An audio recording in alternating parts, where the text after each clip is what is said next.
Jo Leute, was geht ab? DJ Gregs American Muscle ist wieder da. Heute mit dem zweiten Teil der Motor Talk Serie. Einmal mit Chrissy und ihrem Opel Adam S. Ja, stell dich mal kurz vor. Ich bin Chrissy, ich bin 23 Jahre alt. Ich fahre diesen Opel Adam S.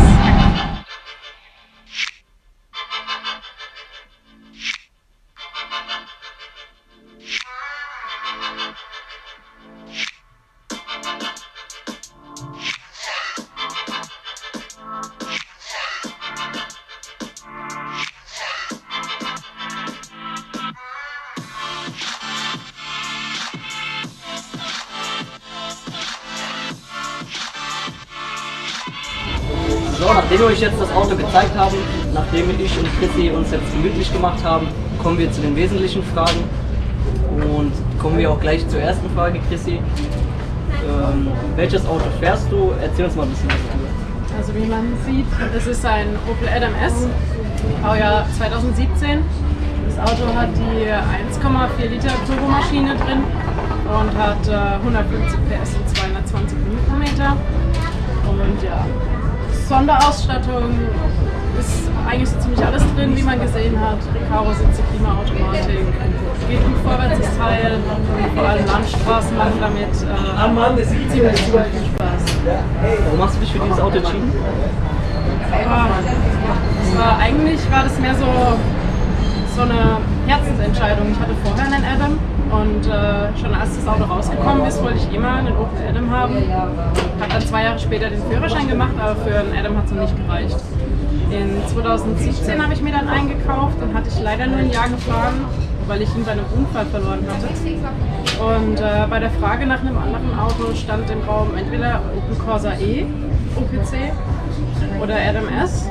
Und ich habe mich dann, obwohl der Corsa mehr Leistung hat, für den Adam entschieden, weil er mir A besser gefällt und B, weil da einfach irgendwie mein Herz so ein bisschen dran liegt. Geil, geil.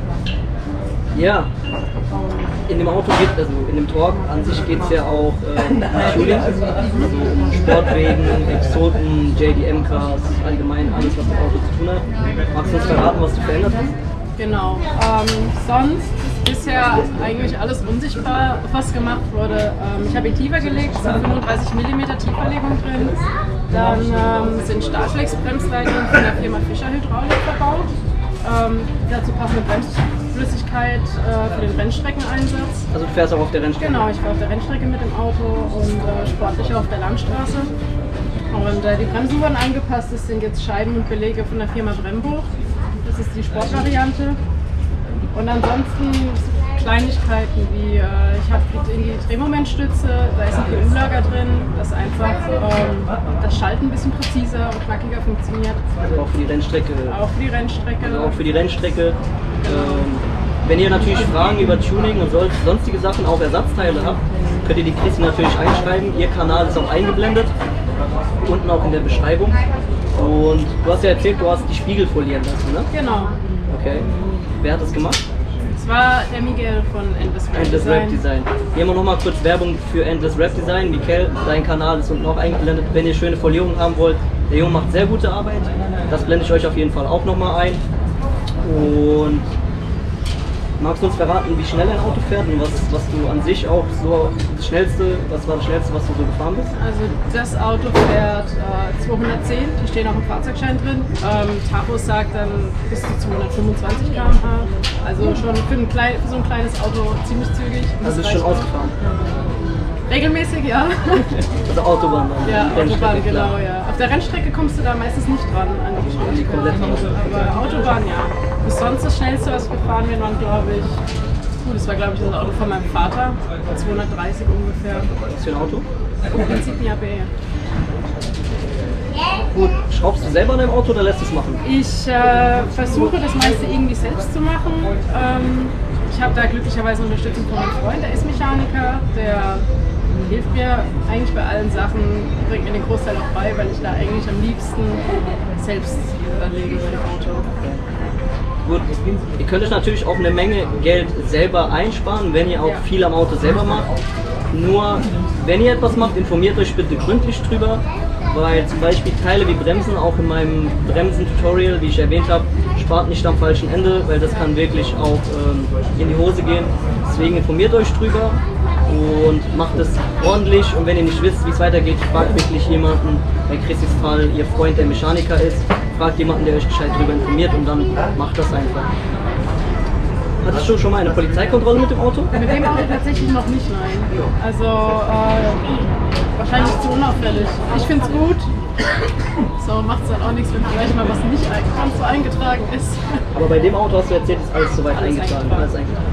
Wenn ihr natürlich Teile am Auto verbaut, achtet bitte darauf, dass ABE und Gutachten zusammenpassen, weil diejenigen, die meckern, dass ihr Auto stillgelegt wurde oder Probleme mit der Polizei haben, das kommt oder liegt eben daran, dass diese Teile nicht verbaut werden dürfen oder die ABE oder die Gutachten dazu fehlen. Deswegen achtet immer bitte drauf, auch wenn ihr keinen Bock habt, irgendwie kontrolliert zu werden oder sonstiges und Probleme damit zu haben, achtet bitte, dass Gutachten und Eintragungen passen.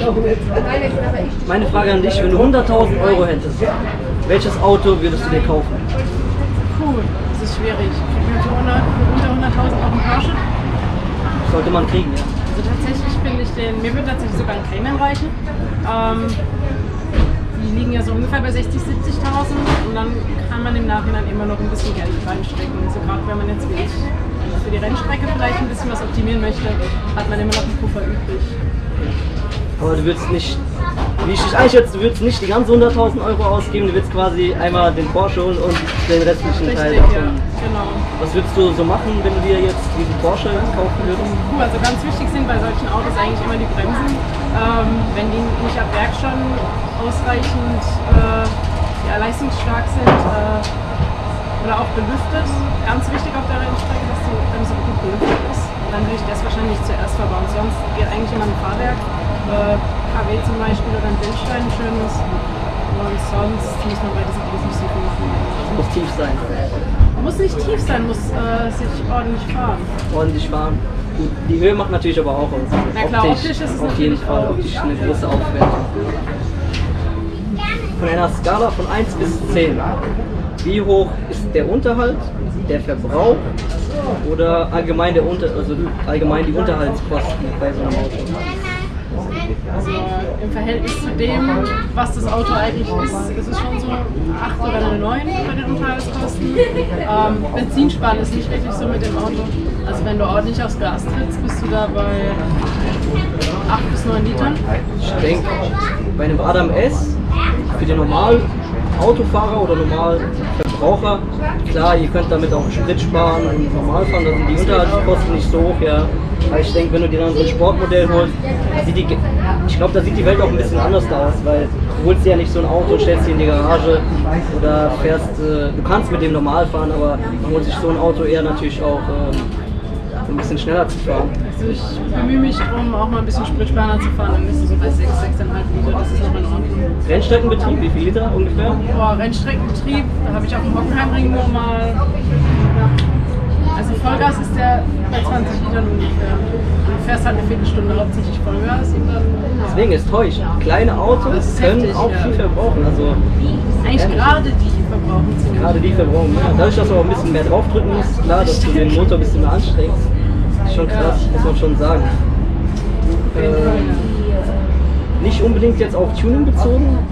Das Schlimmste, was du mit Autos mal erlebt hast, hast du irgendwann mal eine Panne gehabt oder einen Unfall? Oder? Also das Schlimmste, was ich erlebt hatte, war der Grund, warum ich meinen vorherigen Adam verloren hatte. Da hatte ich einen Unfall mit ihm. Mir ist jemand reingefahren bei ungefähr 70 km/h und mein Auto hat sich daraufhin überschlagen. Ich war bei vollem Bewusstsein. Ich habe auch keinerlei Verletzung gehabt. Schleudertrauma, fixe Prellungen vom Gurt, vom Airbag hier auf der Schulter, Prellungen, aber ansonsten bin ich echt glücklich da rausgekommen. Aber muss nicht nochmal sein. Deswegen Leute, auch für euch, wenn ihr Rennen fahren möchtet oder mal Gas geben wollt, ihr könnt das natürlich auch auf der Autobahn machen, nur übertreibt es nicht, gefährdet andere nicht. Deswegen sage ich auch, zum Beispiel bei Bremsen, spart nicht am falschen Ende. Und wie gesagt, tut es einfach wie Chrissy. Chrissy geht auf die Rennstrecke Hockenheimring, Nürburgring, da könnt ihr euch austoben. Und wenn ihr dann halt eben das Auto gegen die Leitplanke haut, habt ihr halt eben nicht das Risiko, dass ihr auch andere gefährdet. Klar könnt ihr damit andere gefährden, wenn die hinten dran auch schnell hinterherkommen, aber ihr habt kein so großes Risiko, wie wenn ihr es auf der normalen Straße tut und andere Leute dabei gefährdet. Ja, Reaktionen auf dein Auto? Wie reagieren die Leute auf dein Auto? Hast du schon mal ein dummes Kommentar gekriegt oder ein Lob oder allgemein? Also die Reaktionen sind ziemlich gemischt tatsächlich. In erster Linie, weil es halt Opel ist und Opel jetzt nicht unbedingt den besten Ruf hat in der Autoszene. Von vielen hört man allerdings auch Kommentare wie, das ist doch der schönste Opel, den es da momentan gibt. Das ist ziemlich häufig. Ansonsten wird er gerne mal unterschätzt. Vor allem auf der Landstraße oder generell auf der Autobahn Wie auch. sieht die Autobahn aus? Also versuchen manchmal, die sind so, oh guck mal, da ist ein LMS, versuch ich mal so ein bisschen.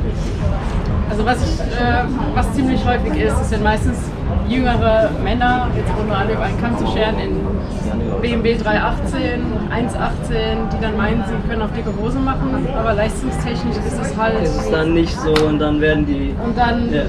Und die werden ziemlich schnell frustriert tatsächlich sogar.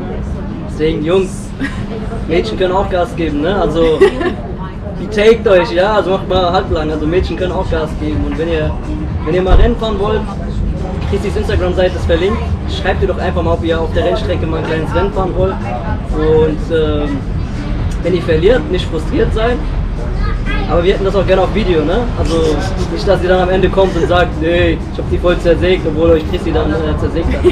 Aber wenn es auch um Rennen geht, guckt, dass ihr auch Autos vergleicht, die zueinander passen. Ja? Also ihr könnt nicht einen Porsche mit einem Opel Adam S vergleichen. Deswegen, wenn ihr auch Rennen fahrt, Sauger und Turbo sind zwei Welten. Und guckt, dass ihr halt wenigstens fleischstarke Autos nehmt.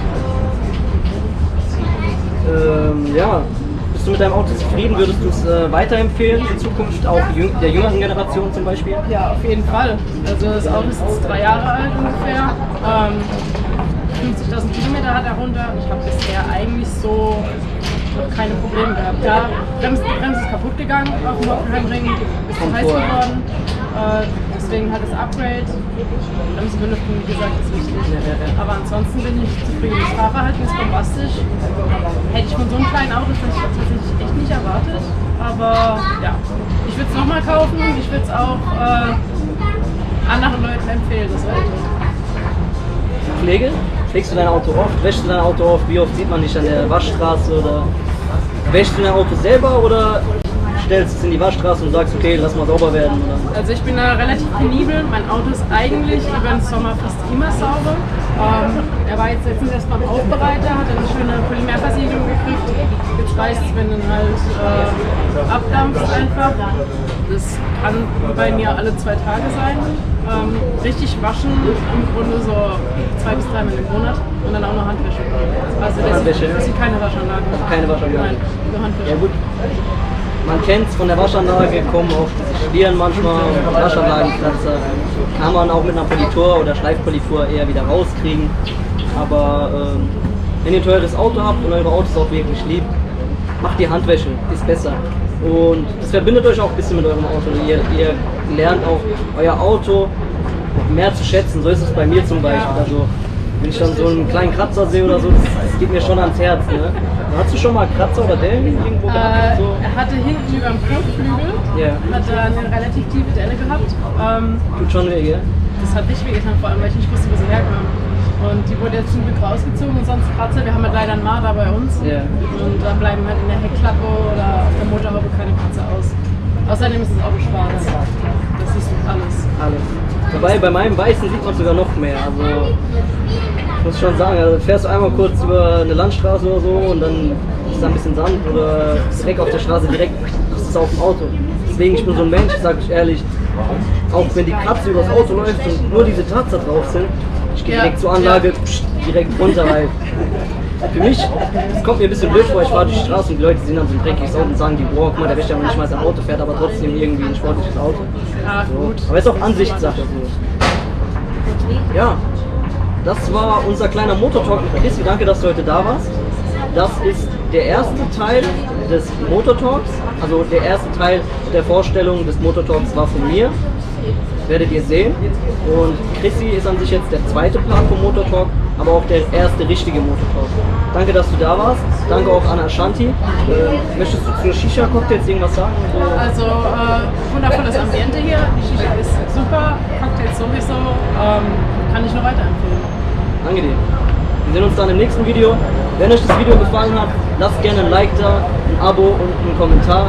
Und schaut natürlich auch bei Ashanti vorbei und lasst natürlich auch gerne mal dort ein Like oder ein Abo da.